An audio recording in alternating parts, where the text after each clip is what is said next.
네, 안녕하세요. 속초의료원 이찬영입니다. 오늘은 이제 사전에 먼저 들어온 질문들에 대한 답변 드리면서 강의 시작하도록 하겠습니다. 먼저 영유아 대상 이제 심폐소생술을 할 때 자세한 영상이나 이제 제세동기 사용 방법 그런 것들에 대한 질문을 주셨는데요. 영상은 기존에 나와 있는 영상들 먼저 보여드리면서 한번 그걸 통해 참고해 보시면 좋을 것 같습니다.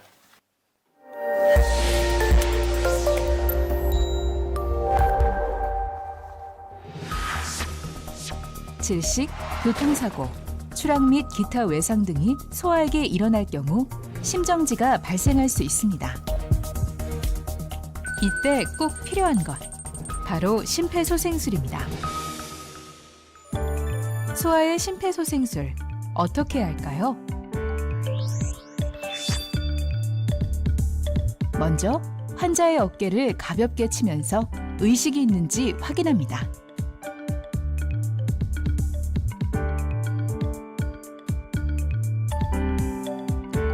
이후 주변 사람들에게 119에 신고를 부탁하고 자동심장 충격기를 가져다 줄 것을 요청합니다. 가슴 압박은 가슴 중앙인 흉골 아래쪽에 한 손으로 손바닥 아래 부위만을 환자의 흉골 부위에 위치시킵니다. 그리고 분당 100에서 120회를 약 4에서 5cm 깊이로 강하고 빠르게 눌러줍니다. 시술자의 어깨는 환자의 흉골이 맞닿는 부위와 반드시 수직이 되도록 합니다. 환자가 의식을 회복하거나 119 구급대원이 도착할 때까지 반복해줍니다. 첫째, 의식 확인 후 119에 신고를 합니다. 둘째, 분당 100에서 120회, 약 4에서 5cm 깊이로 가슴 압박을 시행합니다. 셋째, 팔꿈치를 굽히지 않도록 수직을 유지하며 무한 반복합니다.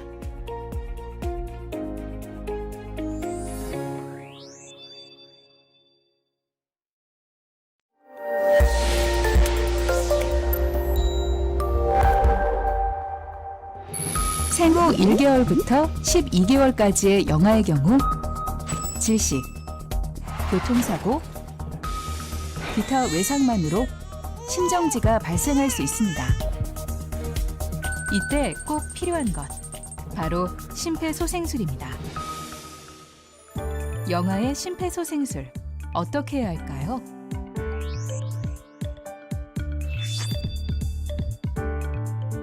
먼저 환자의 발바닥을 가볍게 치며 의식이 있는지 확인합니다. 이후 주변 사람들에게 119에 신고를 부탁하고 자동심장 충격기를 가져다 줄 것을 요청합니다. 가슴 압박은 양쪽 젖꼭지를 잇는 선 중앙의 바로 아래 부분으로 검지와 중지 또는 중지와 약지 손가락을 모은 후 첫마디 부위를 흉골 부위에 접촉시킵니다. 두 개의 손가락을 이용하여 분당 100에서 120회를 4cm 깊이로 강하고 빠르게 눌러줍니다. 이때 시술자의 손가락은 환자의 흉골이 맞닿는 부위와 반드시 수직이 되도록 합니다. 환자가 의식을 회복하거나 119 구급대원이 도착할 때까지 반복해줍니다. 첫째, 의식 확인 후 119에 신고를 합니다. 둘째, 분당 100에서 120회, 4cm 깊이로 가슴 압박을 시행합니다. 셋째, 손가락을 굽히지 않도록 수직을 유지하며 무한 반복합니다.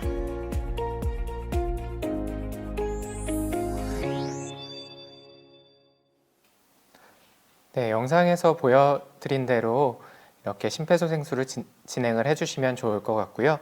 다음으로 이제 자동 제세동기 사용 방법을 말씀을 드리겠습니다. 자동 제세동기는 이제 기계에 따라 사용법의 차이는 있지만 8세 미만 소아에게는 소아용 자동 제세동기를 사용하는 것이 좋습니다. 보통 소화용 버튼을 누르거나 열쇠를 꽂는 식으로 사용이 가능하고, 패드는 소화용 패드를 사용하거나 성인과 공용 패드일 경우 성인용 패드를 같이 사용할 수도 있습니다. 이 패드를 성인에서는 이제 앞가슴과 아래 가슴 쪽으로 부착을 하게 되는데, 소아에서는 이제 앞가슴과 등 쪽에 부착을 해서 사용을 하시면 되고, 1세 이상 소아에서는 이제 소아용 자동 제세동기가 없다면 성인용을 대신 사용하셔도 좋습니다. 1세 미만 영아에서는 성인용을 사용할 수는 있지만 주의해야 할 수 있으므로 119 신고를 통해 전화로 상담을 해가며 사용하는 것을 추천드립니다. 소아용 용량을 사용해야 하고 사용 패드나 공용 패드를 앞가슴과 등에 붙이는 것, 그 두 가지 차이점 외에는 성인에서와 사용 방법은 똑같아서 자동 제세동기 사용 방법 영상을 한번 보여드리도록 하겠습니다.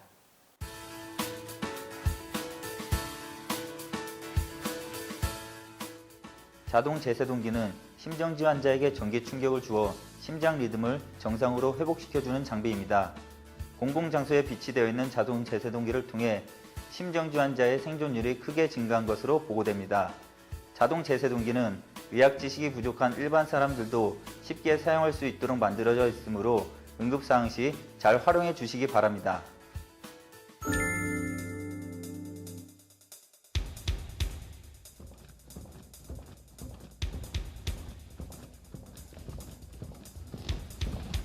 여기 자동 제세동기 도착했습니다. 제가 진행하는 동안 심폐소생술을 계속해 주세요. 네.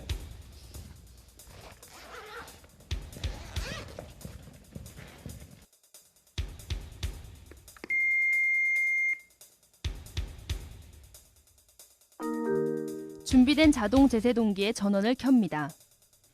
자동 제세동기를 준비하는 동안에도 심폐소생술은 멈추지 말고 계속 진행해야 합니다.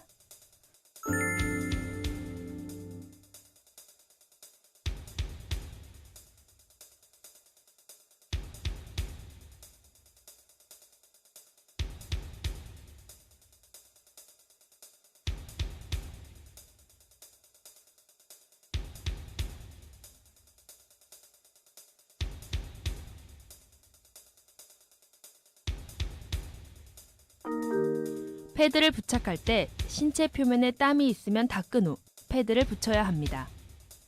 패드는 우측 쇄골 아래쪽과 좌측 유두 바깥쪽 겨드랑이 중앙선에 부착합니다. 각 패드의 표면에는 부착할 위치가 표시되어 있습니다.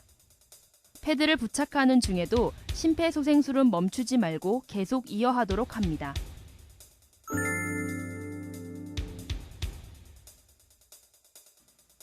패드 커넥터를 전멸등 옆에 꽂으세요.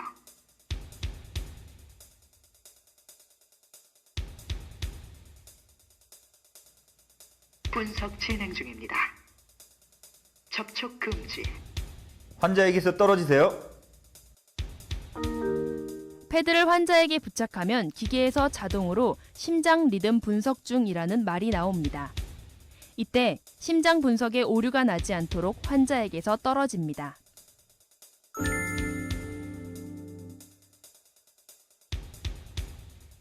제세동 해야 합니다. 충전 중. 환자에게서 떨어지세요. 환자에게서 떨어지세요. 제세동이 필요하다면 기계가 자동으로 충전을 하며 충전 후 제세동 버튼을 누르라는 메시지가 나옵니다. 버튼을 누르기 전 주변 사람들에게 환자에게서 떨어지라고 다시 한번 주의를 준 뒤 제세동 버튼을 누릅니다. 지금 제세동 실시하세요. 주황색 충격 버튼을 지금 누르세요. 제세동 하겠습니다. 제세동 실시되었습니다. 중지되었습니다. 필요한 경우 CPR 시작하세요. 전기 충격이 주어지고 나서는 즉시 심폐소생술을 시행합니다. 환자가 소생하거나 119 도착 시까지 자동 제세동기의 지시에 따라 이전 과정을 반복합니다. 보통 자동 제세동기는 2분마다 심장 리듬을 분석합니다.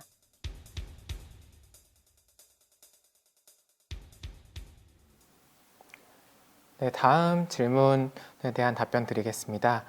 다음으로 질문 주신 내용은 열감기로 인한 경기가 있을 때 심폐소생술 방법에 대해서 질문을 주셨는데요. 앞선 영상에서 설명드린 대로 경련 시에는 아이를 굳이 건드리지 않고 놔두는 것이 가장 좋습니다. 굳이 입을 벌리려고 하거나 그렇게 하지 마시고 다치지 않게끔만 유지해 주면서 가능하면 빨리 병원으로 이동하는 것이 가장 좋습니다. 따라서 심폐소생술은 시행하지 않는 게 맞습니다. 다음으로 영아들이 이제 구토를 할 때 코나 입으로 음식이 나올 경우에 상황 대처 방법, 그리고 음식을 잘못 넘겼을 때나 목막힘 대처 방법, 하임리 방법에 대해서 질문을 주셨었는데, 먼저 아이들이 구토를 할 때 코와 입으로 나오는 경우에 아이가 숨을 쉴 수 있으면은 전혀 문제 없이 괜찮고, 혹시 누워서 토하고 있을 경우에는 고개를 옆으로 돌려주는 것이 좋습니다. 음식을 잘못 넘기거나 목이 막힌 것 같은 질식 증상이 보이면 1세 미만 영아에서는 등 두드리기 5회 그리고 가슴 밀어내기 5회를 반복적으로 시행해야 되고, 1세 이상 소아에서는 등 두드리기만을 이물이 나올 때까지 또는 의식 소실이 있을 때까지 시행하고, 의식 소실이 있으면 심폐소생술을 해야 합니다. 1세 미만 영아에서 등 두드리기와 가슴 밀어내기 방법을 하는 하임리 방법을 영상을 통해서 보여드리도록 하겠습니다.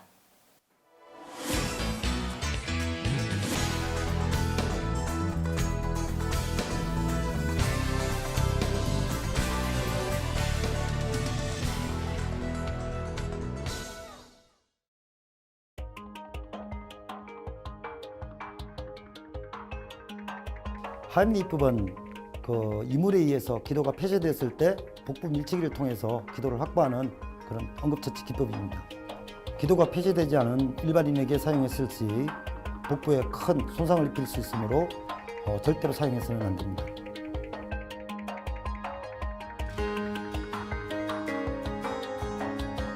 영유아는 삼킬 수 있는 능력이 부족하며 의사 표현이 어렵기 때문에 손가락으로 발바닥을 쳐서 상태를 확인한 후 119에 구조 요청을 해야 합니다. 아이가 의식이 없습니다. 119에 신고해 주세요.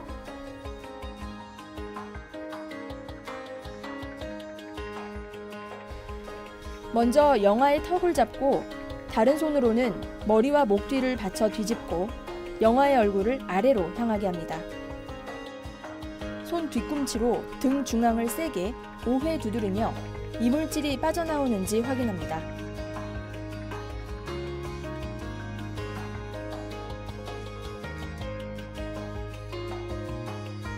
영아의 가슴 압박은 머리가 가슴보다 아래를 향하도록 바로 눕힌 후 손가락으로 가슴 중앙을 가슴 두께의 3분의 1 깊이로 5회 압박합니다.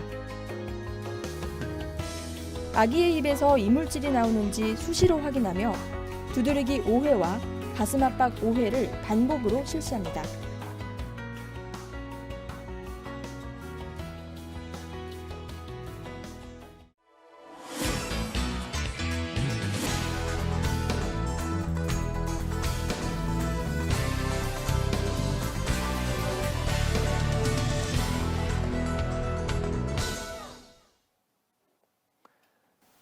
네, 이제 다음으로 상처에 대한 질문들에 대해 볼 텐데요. 먼저 친구와 다투다가 물렸을 때 응급처치에 대해서 질문을 주셨는데, 사람에게 물렸을 경우에 피가 나지 않는 단순 교상은 그냥 경과를 관찰하셔도 괜찮고, 혹시 피가 흐르면서 피부가 뚫린 경우에는 흐르는 깨끗한 물로 충분히 씻어주신 후에 감염 위험성이 높기 때문에 병원에 방문하는 것이 좋습니다.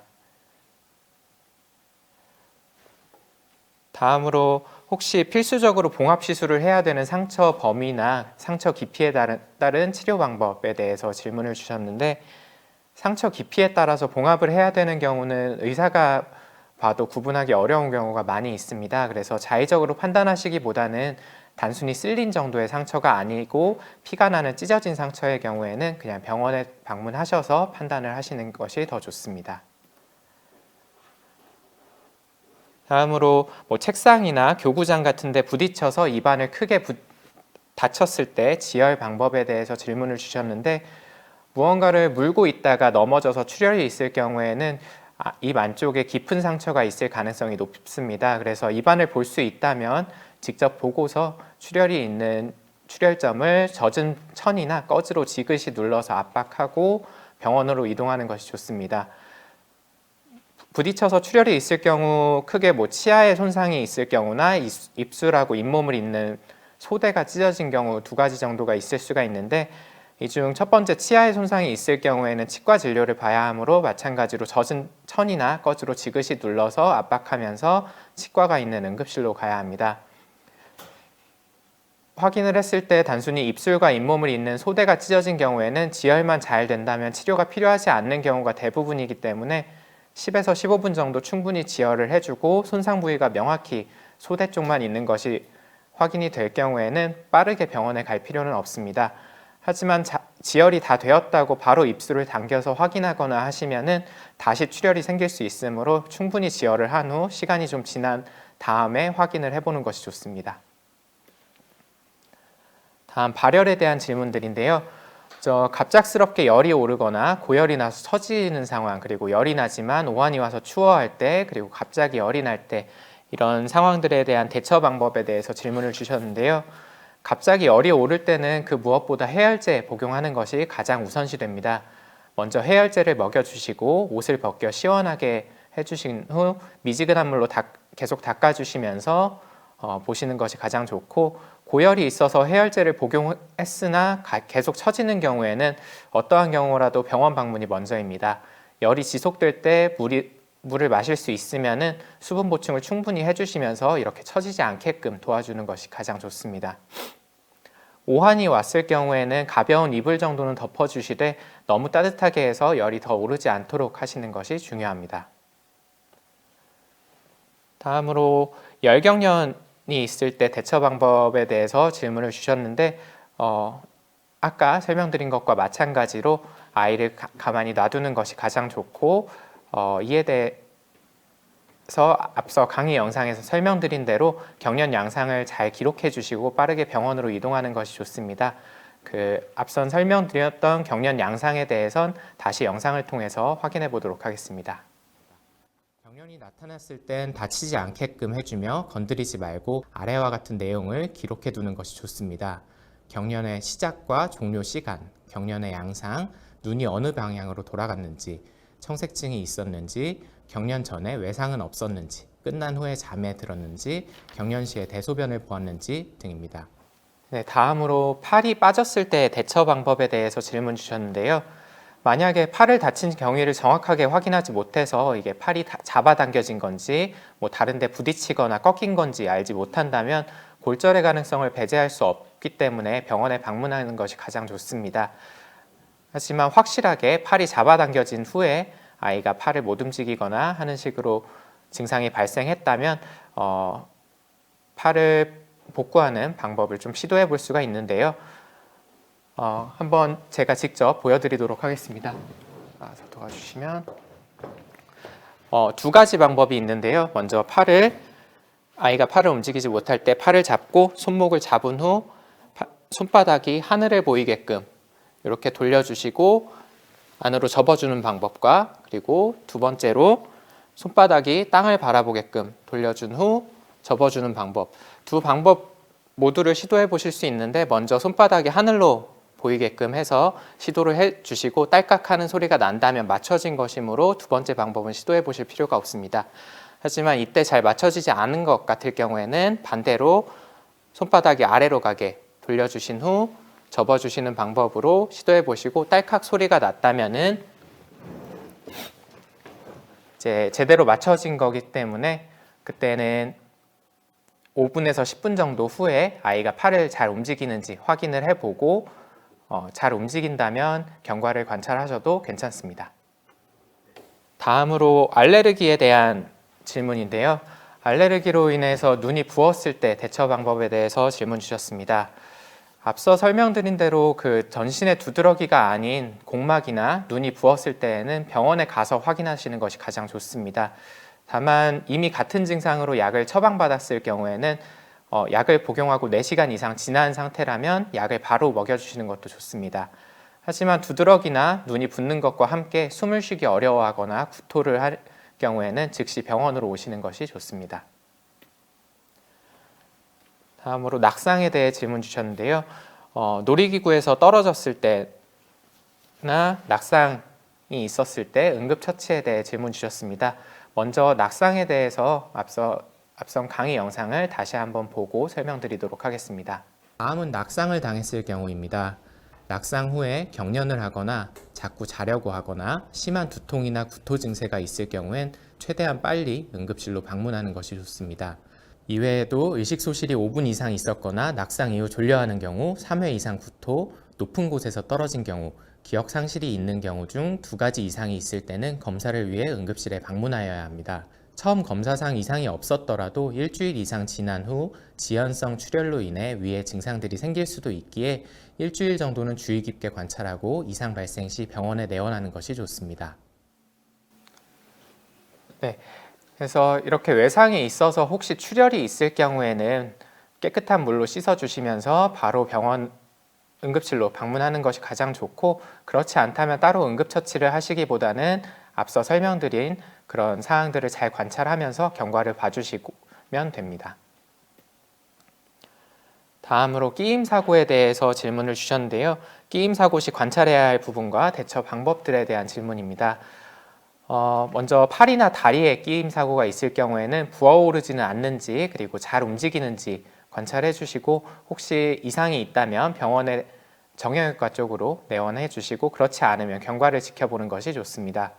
머리에 끼임 사고가 있을 경우에는 아직 대천문이 닫히지 않은 아이 같은 경우엔 낙상과 마찬가지로 뇌 쪽에 손상 가능성이 있으므로 낙상에서 주의해서 확인해야 할 사항들을 관찰하면서 이상이 있을 경우에 병원에 내원해야 합니다. 그 앞선 강의 영상 보여드린 것과 마찬가지로 대처해 주시면 되고요.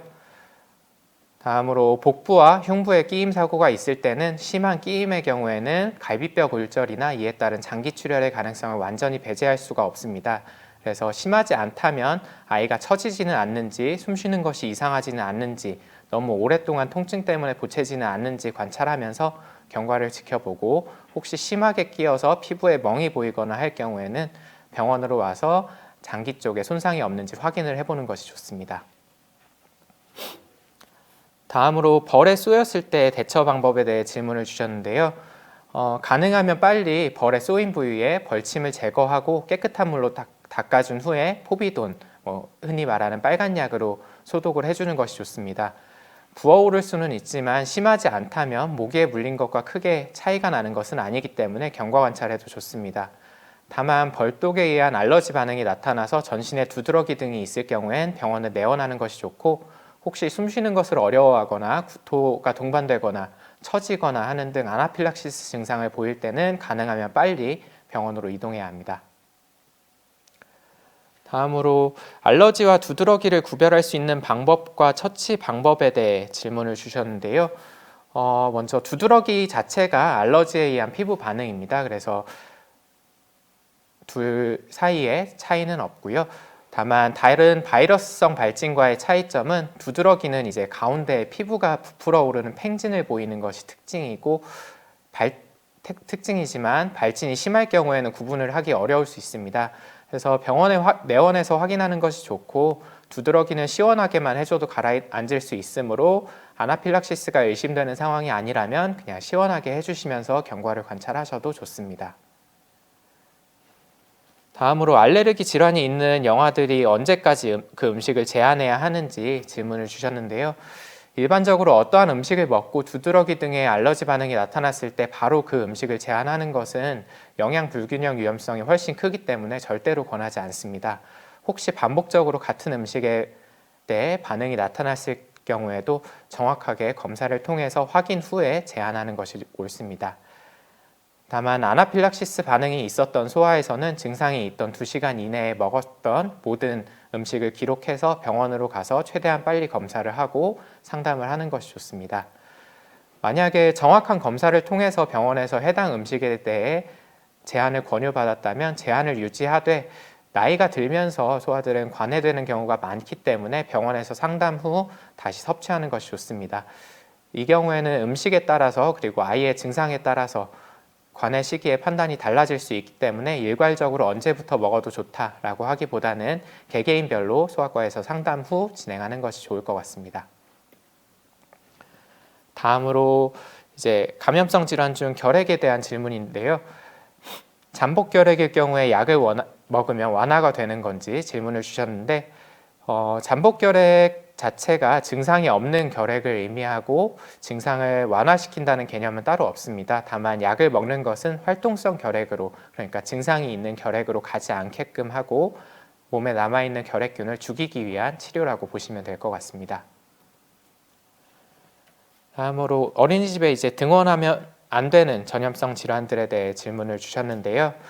기본적으로 아이들이 걸리는 대부분의 질환은 전염성이 있고 다른 아이들에게 옮길 수 있습니다. 이 중에서 법정 감염병이라고 해서 1군에서부터 4군까지 나눠진 그런 감염병은 모두 등원을 삼가해야 하고 기본적인 콧물, 기침 감기들도 사실 다 전염성이 있기 때문에 등원을 삼가는 것이 좋지만 현실적으로는 불가능할 것으로 생각됩니다. 따라서 전염성이 높은 로타바이러스나 노로바이러스 장염이 유행할 때 장염 증상이 있는 경우, 또 인플루엔자 유행 시기에 열감기가 있는 경우, 그리고 RSV 바이러스 유행 시기에 기침 감기 등은 좀 주의해서 보아야 하고 가능하면 등원을 하지 않는 것이 좋습니다. 다음으로 전염성 질환이 있었는데 어린이집을 보냈을 경우에 대처 방법에 대해 질문을 주셨는데요. 전염성 질환이 있는 아이가 등원했을 경우에는 가능하면 다른 아이들과 아예 분리를 해주시는 것이 가장 좋고, 마스크를 항상 착용하게 하고 가장 중요한 것은 손을 닦는 거기 때문에 손을 자주 씻게 해주시는 것이 가장 좋습니다. 다음으로 독감 증상과 코로나 증상 차이나 분류할 수 있는 방법에 대해 질문을 주셨는데요. 요즘 아마 가장 궁금하신 사항이 아닐까 싶습니다.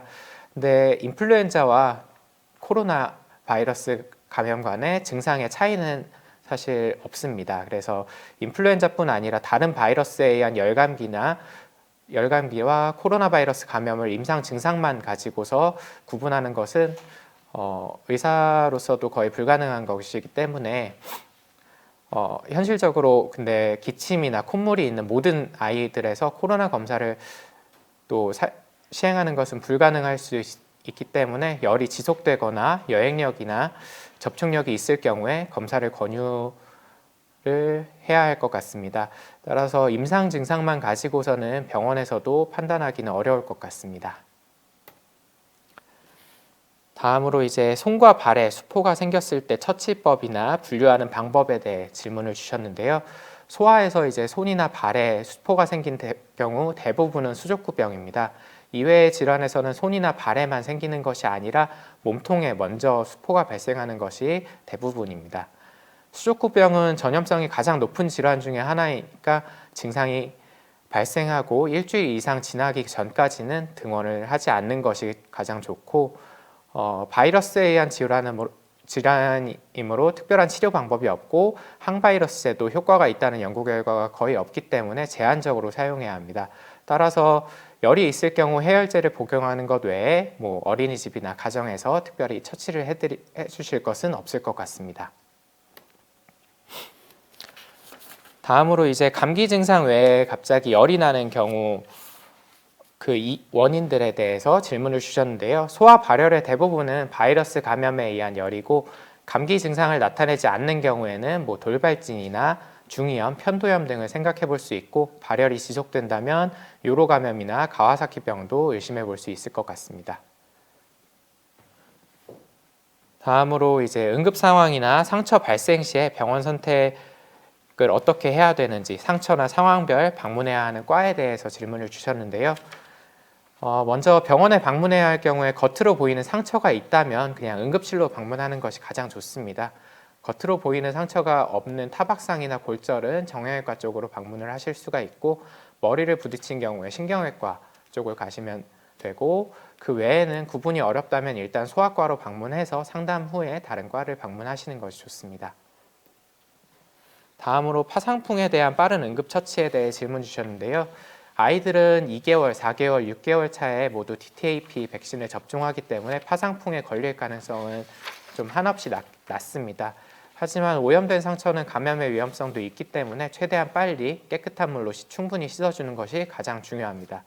그 후에 단순히 쓸린 상처가 아니고 피가 계속 난다면 병원을 방문해서 봉합 여부를 확인하시면 좋을 것 같습니다. 다음 질문으로 이제 아이가 이유 없이 울면서 자위 행위를 할 때 처치 사항에 대해서 질문을 주셨는데요. 아이들은 이유 없이 그냥 성기를 만지는 경우도 많고 단순히 안정감을 느끼기 때문에 만지는 경우가 대부분입니다. 특히 아이가 울면서 성기를 만지는 경우에는 친구들과 어울리지 못하거나 뭐 할 게 없고 그래서 안정감을 느끼지 못하기 때문에 만지는 것일 수 있으므로 가서 아이에게 왜 우는지 물어봐주고 그 감정에 공감해 주시고 그리고 성기를 만지는 이유는 무엇 때문인지 물어보고 그 감정을 해결해주고 다른 할 거리를 주는 것이 좋을 것 같습니다. 절대 혼내시는 것은 해결 방법이 되지 않기 때문에 그러지 않는 것이 좋고요. 또 간혹 아토피나 이제 피부 질환 때문에 간지러워서 그럴 수 있으므로 피부가 괜찮은지 정도는 꼭 봐주시는 게 좋습니다. 어린이집 아이들이 성기를 만지는 행위 자체는 초등학생 이후의 연장아들과는 다르게 성적인 의미는 전혀 없으니까 가장 먼저 교사분들부터 그런 쪽으로 생각하지 않는 것이 가장 중요하겠고요. 혹시나 다른 아이들의 보호자들이 알게 될 경우에 불편해할 수 있으므로 교육을 했던 것을 녹취하고 그리고 설명을 해주실 필요는 있을 것 같습니다. 마지막 질문입니다. 간단한 응급처치나 약국에서 판매하는 약에 대해서 어떤 상황에서 어떤 연고를 사용해야 되는지 그리고 메디폼 사용 시에는 어떤 상황에 사용하는지 질문을 주셨는데요.